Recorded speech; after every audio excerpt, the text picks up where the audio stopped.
Nós temos duas colinhas, uma aqui e uma na lateral também. 1 Coríntios, capítulo 3, mas é o que nós vamos abrir essa passagem. Mas no capítulo 1, só dar uma pinceladinha o que passa no capítulo 1. Paulo fala que somos chamados hoje cristãos, chamados para santidade, união com Cristo e para glorificar a Deus. Isso no capítulo 1. Capítulo 2, podia abrir mais? Poderia, mas o objetivo é o 3. Capítulo 2, Paulo fala sobre o conteúdo do Evangelho. Envolve a Trindade, Deus Pai, Deus Filho, Deus Espírito Santo. O Evangelho está centrado na morte de Cristo. O Evangelho faz parte do plano de Deus. E o Evangelho é revelado pelo Espírito Santo através do que vocês têm na mão, as Escrituras. E no capítulo 3, ele vem falar da igreja. Igreja Corinto. Tinha problema lá? Tinha. Tem problema aqui? Tem. Todo lugar tem. Mas a gente tem que pegar, corrigir e seguir em frente. Nossas casas têm problemas? Tem. Mas a gente tem que também seguir em frente. Então, vamos ler juntos capítulo 3 de 1 Coríntios. Diz assim: Eu, irmãos, não vos pude falar como a espirituais, mas como a carnais, como a meninos em Cristo, como leite vos criei, com leite vos criei, não com alimento sólido, pois ainda não estáveis pronto para isso. Com efeito, ainda agora não estáis prontos. Ainda sois carnais, pois havendo esse entre vós inveja e contenda, não estáis sendo carnais, e ages conforme os mundanos? Pois dizendo um, eu sou de Paulo, outro, eu sou de Apolo, não sois carnais? Afinal de contas, quem é de Paulo e quem é Apolo? Se não é ministros pelos quais crestes, e isto conforme o que o Senhor deu a cada um? Eu plantei, Apolo regou, mas Deus deu o crescimento. Pelo que nem o que planta, nem o que rega são coisa alguma, mas Deus que dá o crescimento. Ora, o que planta e o que rega são um, e cada um receberá o seu galardão segundo o seu trabalho. Pois nós somos cooperadores de Deus, vós sois lavoura de Deus, edifício de Deus. Segundo a graça de Deus que me foi dada, pus eu como sábio construtor, e fundamento, e outro edifica sobre ele. Mas veja, cada um como edifica sobre ele. Pois ninguém pode pôr outro fundamento além do que já está posto, o qual é Jesus Cristo. E se alguém sobre esse fundamento levantar um edifício de ouro, prata, pedras preciosas, madeira, feno, palha, e outro de cada um, se manifestará, porque o dia a demonstrará. Pelo fogo será revelada, e o fogo provará qual seja a obra de cada um. Se a obra que alguém edificou sobre ele permanecer, esse receberá galardão. Se a obra de alguém que se queimar, sofrerá perda. O tal será salvo, todavia como pelo fogo. Não sabeis vós que sois santuário de Deus, e que o Espírito de Deus habita em vós? Se alguém destruir o santuário de Deus, Deus o destruirá, pois o santuário de Deus, que sois vós, é sagrado. Ninguém se engane a si mesmo. Se alguém dentre vós se tem por sábio neste mundo, faça-se louco, por se tornar sábio, pois a sabedoria deste mundo é loucura diante de Deus. Como está escrito, ele apanha os sábios na sua própria astúcia. E outra vez, o Senhor conhece os pensamentos dos sábios, os quais são vãs. Portanto, ninguém se gloria nos homens, tudo é vosso.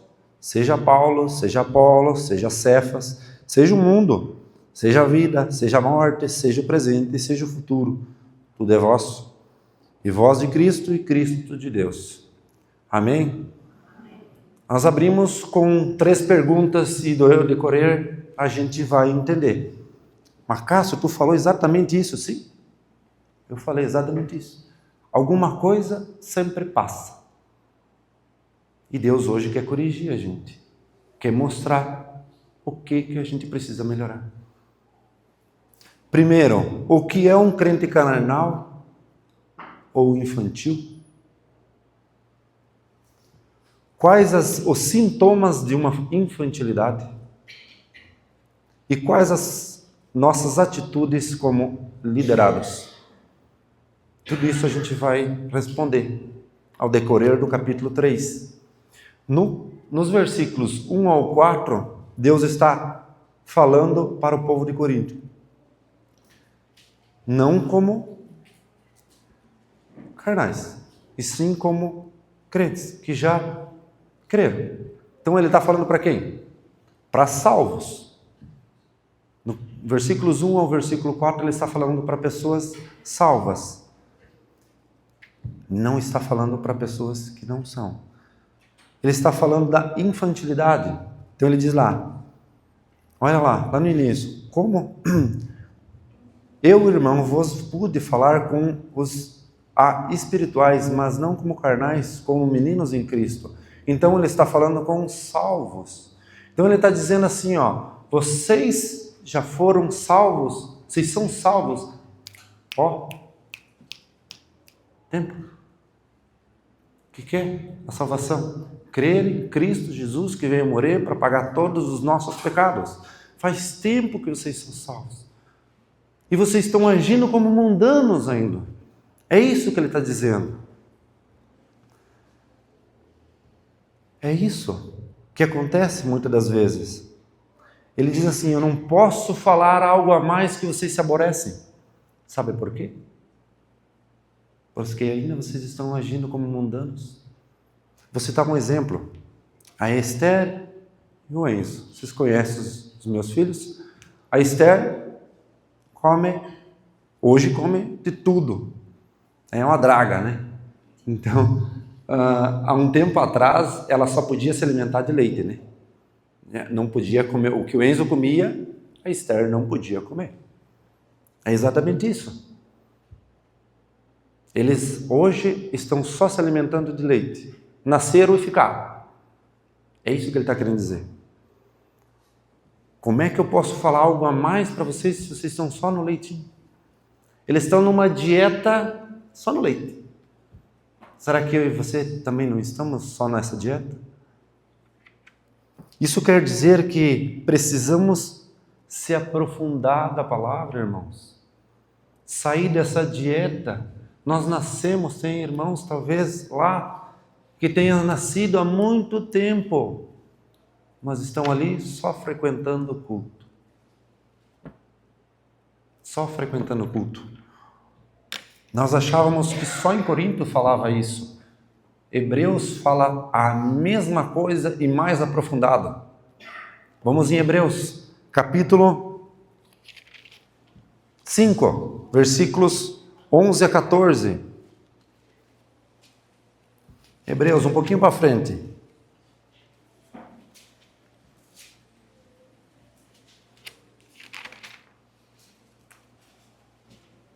Aqui ele está falando o que, irmãos? Não fisicamente, mas dos irmãos espiritualmente. Tá? Capítulo 5, versículos 11 ao 14 diz assim: a esse respeito, temos muito a dizer, mas de difícil interpretação, porque vós tornastes lentos para aprender. Com efeito, devendo já ser mestres por causa do tempo decorrido, ainda necessitais de que se vos torne a ensinar os princípios elementares dos ensinamentos de Deus. E vos tornastes como os necessitados de leite, não de alimento sólido. Versículo 13. Ora, todo aquele que se alimenta de leite não está apto para ensinar a palavra da justiça, porque é criança. O alimento sólido, porém, é para os adultos, para aqueles que pela prática têm as faculdades exercidas para discernir tanto o bem como para o mal. Então o tempo que talvez aquele povo de Corinto já tinha nascido era tempo, muito tempo, estão numa dieta que é só leite. Espiritualmente cresceram? Não. É o que está acontecendo talvez aqui. Quanto tempo que você já nasceu? De novo? 1 ano, 2 anos, 3 anos, 4 anos? E você está na mesma. A palavra diz assim, você devia ser já mestre, pelo tempo que você já nasceu. E continua o quê? Gente, não sou eu que estou falando, a palavra de Deus mostra para a gente. Só frequentando o culto. É isso que acontece. É forte, é forte. Serve para vocês, mas serve muito mais para mim. Quanto tempo que a gente já nasceu? Quanto tempo estava vindo só frequentar culto? E às vezes o que acontece? Eu e você se aborrecemos. Quando o irmão puxa a orelha e diz assim, vamos? Não, eu não estou pronto. Ah, tu vai esperar quando? Quanto tempo tu vai esperar ainda para estar pronto? Triste, mas é a realidade. É isso que a palavra de Deus está nos mostrando. O que diz lá no 14? Diz assim, pela prática. Ele está dizendo assim, vocês ouvem? Nós ouvimos e não botamos em prática o que nós ouvimos. É o que acontece ou não? Não uma vez, não 2 vezes, né? Já foi falado, aí acaba repetindo de novo. Ele diz assim, vocês têm que ficar repetindo o que vocês já sabem. Vocês deveriam estar lá na frente já. Estão aqui patinando. Quantas vezes já puxaram eu e você? E a gente está aqui. Daí nós estamos numa dieta. Leite. Não, mas tá bom assim. Não, vamos se alimentar de algo sólido. É o que a gente precisa. Então o que acontece? E qual que é os sintomas de tudo isso? Tem sintomas, não tem? Volta a capítulo 3 de Corinto. Diz lá no versículo 3. Capítulo 3, versículo 3. Vamos ler junto. Ainda sois carnais? Pois, havendo entre vós inveja, contenda, não estáis sendo carnais e age conforme os mundanos? Qual que é os sintomas da infantilidade?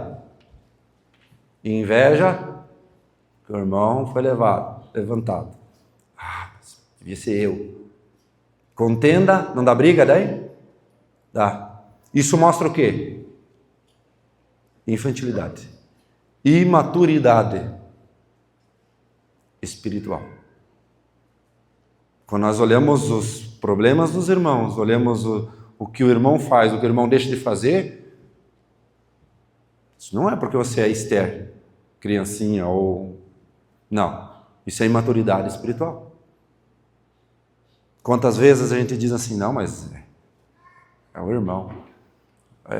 Não, gente. Isso mostra infantilidade. O povo de Corinto competia entre si. Isso era uma competição. Mas eu gosto mais de tal, gosto mais de tal. É isso que acontecia. O apego exagerado a líderes. Mas eu gosto mais de um, mais de outro. Eu não vou lá porque tem um fulano. É isso que acontecia lá. O crédito não pode ser de pessoas, gente. É o que acontecia no povo de Corinto. O crédito era somente das pessoas. Eles davam crédito aos líderes lá na frente. O crédito tem que ser de Deus. E tudo isso aqui é obra dele. É ele que proporcionou, é ele que levanta, é ele que derruba. Se ele quiser. Esta obra não é de Paulo, nem de Apolo, é de Deus. Eles são somente um instrumento. Coisa que eu brinquei no acampamento e vamos voltar à tona. Vocês lembram do bisturi? Lembram do bisturi, né? Viu? Agora deu pra... A gente esquece. Quem aqui fez uma cirurgia já?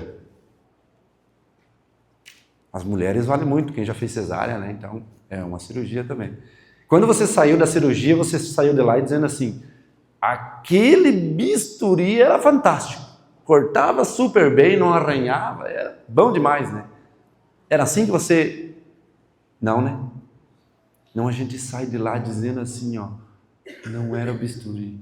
Quem que era que fez a cirurgia? O cirurgião fez a cirurgia. É o que acontece hoje. A gente dá crédito ao bisturi. A gente dá crédito às pessoas. Mas foi o fulano, foi o Nilton, foi o Zeide. Não é as pessoas. É Deus que proporcionou tudo isso. O bisturi quem que é? É as ferramentas que são sendo usadas aqui. São as ferramentas que são usadas lá com as crianças. Nós somos só uma ferramenta, eu e você somos um bisturi, um pouco mais afiado, o outro está arranhando ainda, né? Mas Deus está moldando, está afiando. Para quê?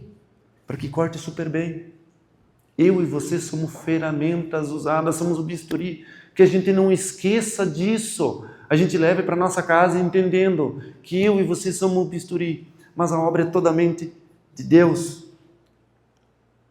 Deve ser. E tem que ser. Versículos do 7 ao 8, ele cita a lavoura. Vamos lá, juntos, ó. Do versículo 7 ao 8. Perdão, 6, 7 e 8. Eu plantei, Paulo regou, mas Deus deu o crescimento. Pelo que nem o que planta, nem o que rega, são coisa alguma. Mas Deus que dá o crescimento. Ora, o que planta e o que rega são um, e cada um receberá o seu galardão segundo o seu trabalho. Certo? A lavoura, quanto tempo demora?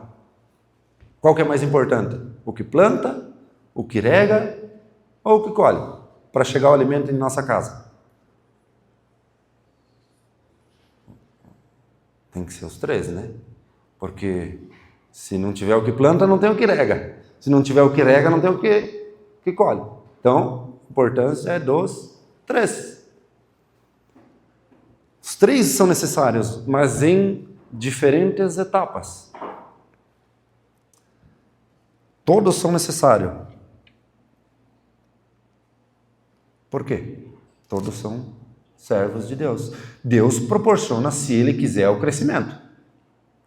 E também, se Ele não quiser, Ele não proporciona. Vamos pensar aqui dentro. Podemos ter uma pessoa para cada setor da igreja. O Nilton brinca que aqui é um grande hospital, né? Então, nós podemos ter um para cada setor. Para cada função dentro da igreja. Mas se Deus não quiser que aqui cresça, vai crescer. É a mesma coisa a lavoura. Se Ele não quiser, nada vai crescer. Está tudo na mão dEle. Ele decide.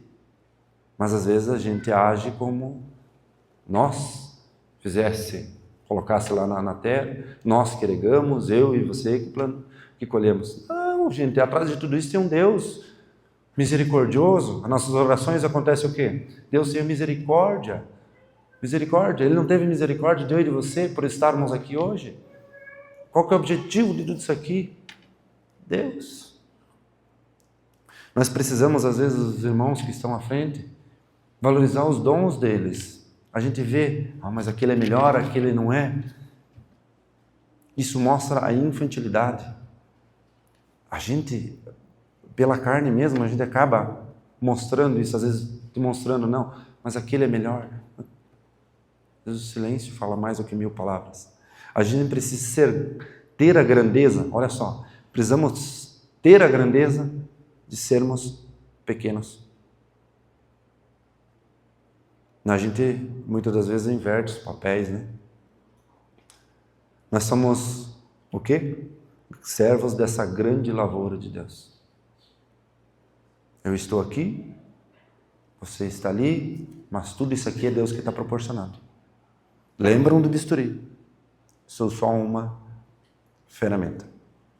No versículo 9, aqui a gente viu a lavoura, né? No versículo 9 ele cita o edifício. Lá, ó, versículo 9, pois nós somos cooperadores de Deus, vós sois lavoura de Deus e edifício de Deus. Certo? A lavoura é fácil de entender. Quantas plantações que a gente faz um ano, quem mora no interior, 2, talvez com a safrinha dá 3, né? num único ano. É fácil de entender. Aí quando ele cita edifício, é um pouquinho mais grande. Como que a gente vai entender isso? Quanto tempo que se demora para construir uma casa? 30 dias, 60 dias. Pensa na casa popular. 30 dias, 60 dias, talvez 90 dias. Se bem que na China, em uma semana, levanta uma casa popular, né? Cara, são...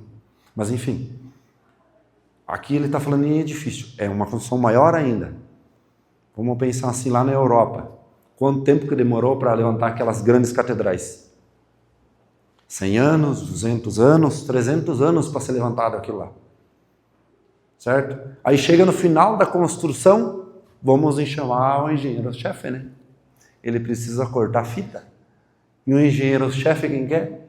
Ele chegou a 20, 30 anos somente. E o engenheiro-chefe, que começou lá no início, aonde está? Está morto, né? 100, 200, 300 anos para ser levantado. E daí? A igreja é exatamente isso. É um grande santuário. Vem Cristo, Jesus Cristo, e amplia essa construção. Mais ainda. E continua-se a construção, que é um grande santuário. A igreja é um grande santuário. Eu e você, irmãos, precisamos entender. Somos uma pedrinha, ou um pouco maior ou um pouco menor, mas somos uma pedrinha no santuário de Deus. Viva. Tinha problema lá atrás em Corinto? Quando antes de Corinto tudo começou? Sim, tinha problemas. Foi consertado e seguir em frente. Tem problema hoje aqui? Tem. Quanto mais cresce, mais problema tem. Mas aí a gente conserta esses problemas e seguimos em frente. Mas a gente não pode ficar ali, patinando. Nos versículos 10 e 11, aqui acontecia uma coisa bem interessante.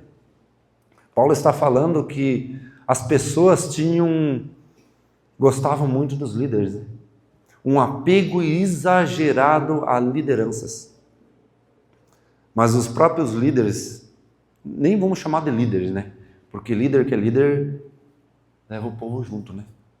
Então, os pregadores de lá, eles gostavam dessa divisão, dessa confusão que estava havendo, dessa inveja que tinha, ou de valorizar mais um e menos outro.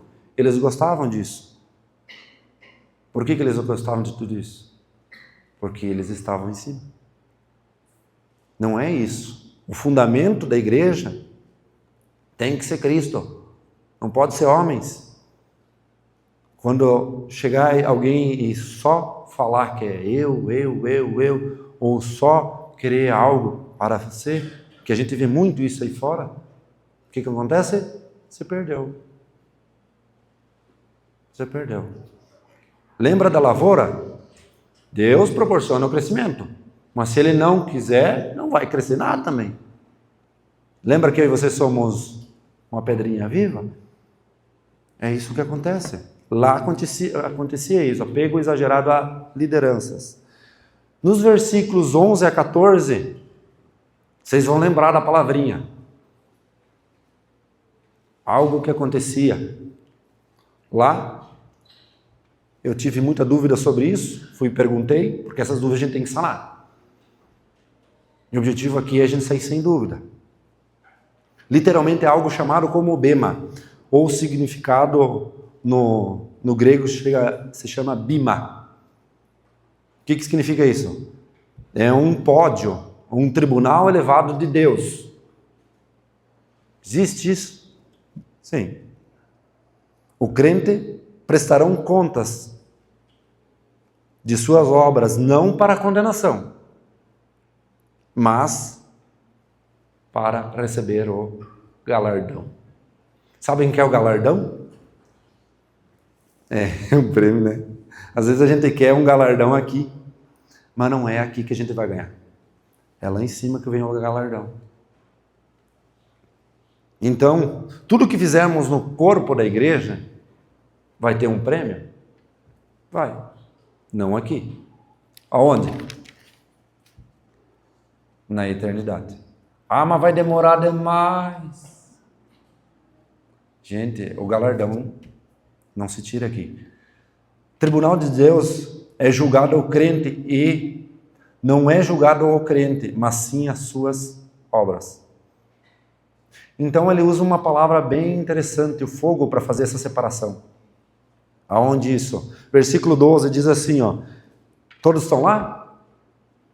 Estão comigo? Então vamos lá. E se alguém sobre este fundamento, vamos ler junto, levantar um edifício de ouro, prata, pedras preciosas, madeira, feno, palha, e a obra de cada um se manifestará, porque o dia em que demonstrará pelo fogo será revelada, e o fogo provará qual seja a obra de cada um. Então, o que fizermos no corpo da igreja, ele usa o fogo para fazer a separação. O fogo faz essa separação. O que você fez de bem, o que você fez de muito bom, ele é comparado ao quê? Ao ouro, prata e pedras preciosas. O que você fez de muito bom para Deus, no corpo da igreja, isso é um prêmio. Ou talvez o que você fez, ou você está deixando de fazer no corpo da igreja, pode ser comparado como o quê? Madeira, feno e palha. Se queima muito rapidamente. Aí fica uma pergunta.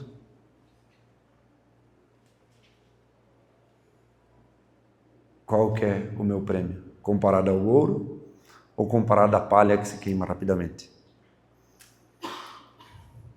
É isso aí, gente. Ele está dizendo isso, está nos mostrando. O versículo 15 é onde muitas igrejas se perdem. E distorcem também. Porque não vê o contexto, só vê o versículo. Olha lá o que diz. Se a obra de alguém se manifestar, sofrerá perda, o tal será salvo, todavia como pelo fogo. Eles dizem o quê? Todo mundo vai ser salvo, mas antes precisa passar pelo purgatório. Sabe o que é o purgatório?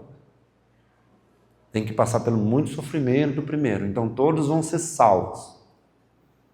Mas primeiro precisa passar por muito e muito sofrimento, só assim que está dizendo isso.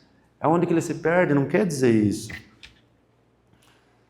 Este versículo não está falando de alma, ele continua falando das obras, continua falando do prêmio. Por isso que a gente não pode pegar um único versículo e dizer que aquilo é verdade. A gente viu o contexto? A gente precisa ver o contexto. Viu? Quando os pregadores vêm aqui, o que acontece? Eles abrem o texto, eles pegam um versículo e dizem que aquilo é verdade? E não, abre o contexto, entendemos o que ele quer dizer. E aqui, onde muito se perde. Versículo 17, 16 e 17. Diz assim, ó, não sabeis vós que sois santuário de Deus e que o Espírito de Deus habita em vós? Se alguém destruir o santuário de Deus, Deus o destruirá, pois o santuário de Deus, que sois vós, é sagrado. Ele está dizendo realmente que o corpo de Deus é o santuário de Deus. Então, se eu vir aqui, irmão, e falar algo que agrade a mim e a minha família, eu estou distorcendo a palavra. Vai vir o castigo? Vem. A palavra mesmo diz ali. Ele diz o quê? Que vai ser Deus que vai corrigir isso. Se alguém destruir o santuário de Deus, Deus o destruirá. Esse castigo vem, é nós que tem castigo. Não, é Deus. Tudo que for fazer aqui, que seja para Cristo, é para Ele, não é para um ou para outro. Tudo é Cristo. Quando se perde o fundamento, porque em Corinto, o que acontecia? O fundamento se perdeu. O que eles faziam? Só estavam numa dieta. A dieta, só leitinho. Se perdeu? Se perdeu.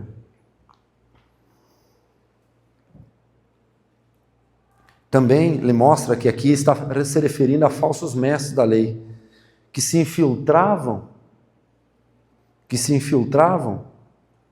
na igreja para pregar a palavra. É o que eu acabei de falar. Mas para o benefício próprio deles. Tinha pessoas inteligentes lá? Muito, mas eles traziam ao seu lado. Nos versículos 18 e 19, a gente poderia abrir mais? Poderia, mas vamos...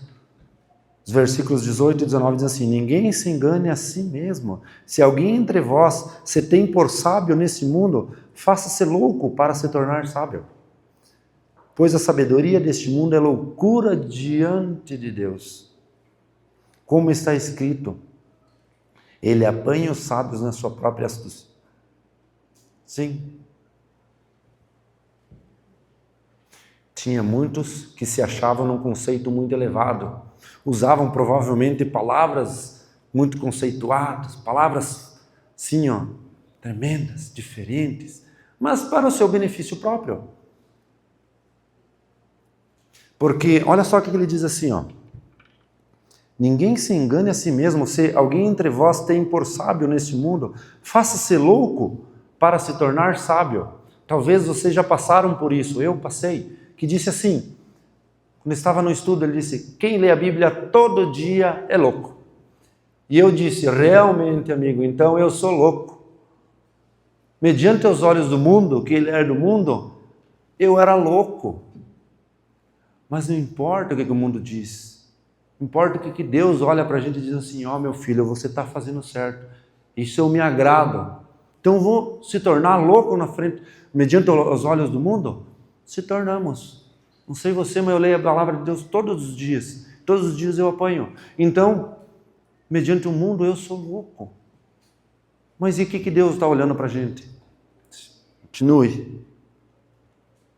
Paulo está desacreditado na sabedoria do mundo. Vocês sabem por quê?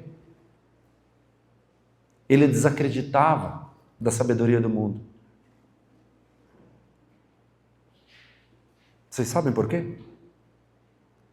Viu? A gente viu isso semana passada. E a gente já esqueceu, né? A gente esquece, irmão. Eu e você me esquecemos. Se faz só uma semana. Por que ele dava tanto crédito? Por que ele dizia que não dava crédito à sabedoria mundana? Porque eles davam mais crédito ao mundo e não à sabedoria de Deus. É isso que acontecia.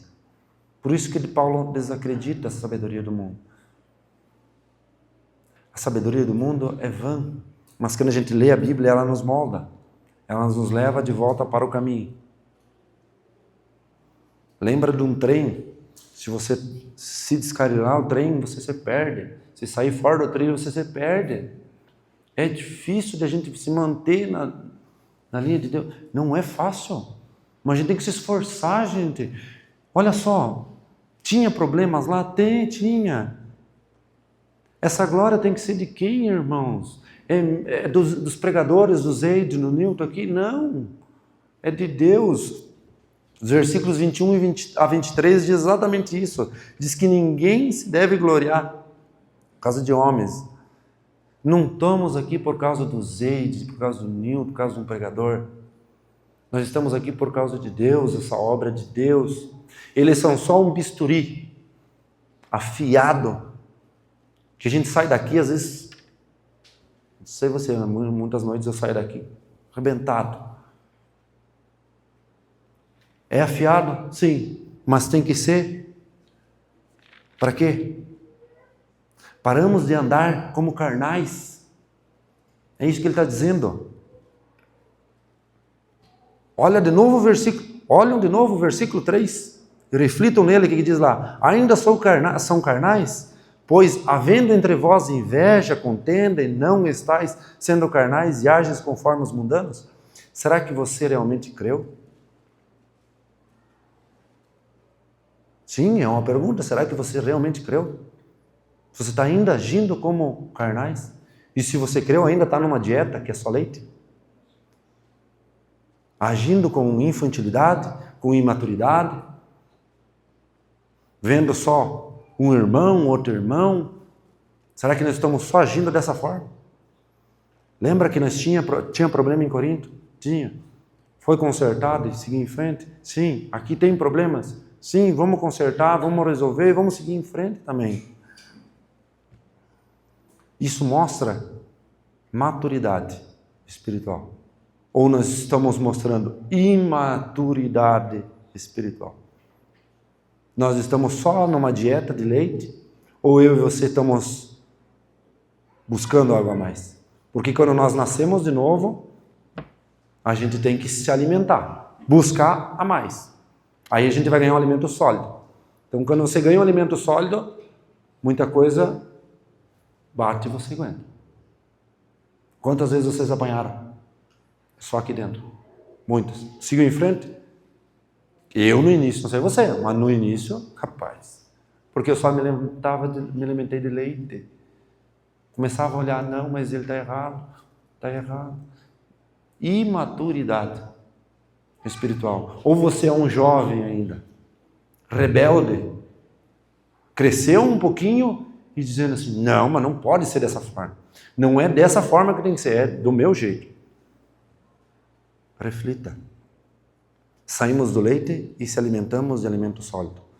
Podemos pegar um pedaço de carne, comer. Não vai fazer mal, a gente não vai botar para fora isso. Calvino disse que Cristo é leite para bebês e carne para os adultos. Alimento consistente. Em Corinto, Paulo disse que são bebês, pois não se aprofundar na palavra. É isso que ele está querendo dizer. Vocês nasceram de novos e são bebês, porque vocês não se alimentam da palavra. Vocês não aprofundam a palavra. Quantos estudos tem aqui? Só na igreja. Segunda, terça, quarta, 3 dias. E quantos estudos está havendo na casa das pessoas? Vários. Ah, mas eu fiz um estudo, eu já entendi. Não, irmãos. Todos, a maioria fez vários estudos e toda vez está aprendendo. Toda vez está... Eu acredito que eu não tinha visto isso. Mas como? Eu já fiz o estudo várias vezes e como? Exato. Por isso a gente lê de novo o capítulo 3, mas eu já vi isso. Não. A palavra de Deus nunca volta vazia. Uma coisa ou outra a gente vai aprender aqui. Por mais que a gente viu no acampamento. Mas era uma outra situação. Hoje ele está querendo ensinar eu e você de novo.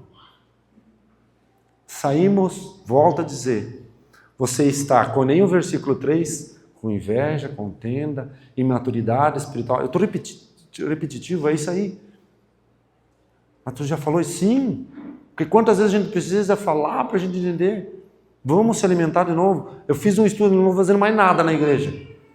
Vamos fazer o quê? Fazer mais um estudo. Não vai abrir agora, próximo domingo, né, Zeide? Vai abrir mais um estudo. Venha fazer o estudo de novo. Uma coisa tu sempre vai aprender. Faz um avançado de novo. Lembra que a palavra de Deus nunca volta vazia. E não esqueçam, irmãos, do bisturi. O que é o bisturi? O crédito tem que ser de quem? De Deus, não do bisturi. É isso que a gente precisa levar para a nossa vida, a gente precisa entender. E sairmos dessa inércia que a gente está. Talvez alguns já estão fazendo algo mais profundo, mas você talvez ainda não. Não estou aqui para forçar ninguém, mas é que cada um tem que olhar para dentro de si. Obrigado, irmãos, pela palavra que o Senhor permitiu hoje estar falando para vocês. Ele sempre está ensinando a gente, de uma forma ou de outra. Ou é na repetição, ou com outro irmão, ou às vezes Deus te chama, nem com o irmão aqui dentro.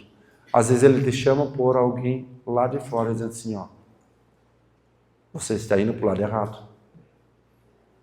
Quantas vezes Deus veio buscar você?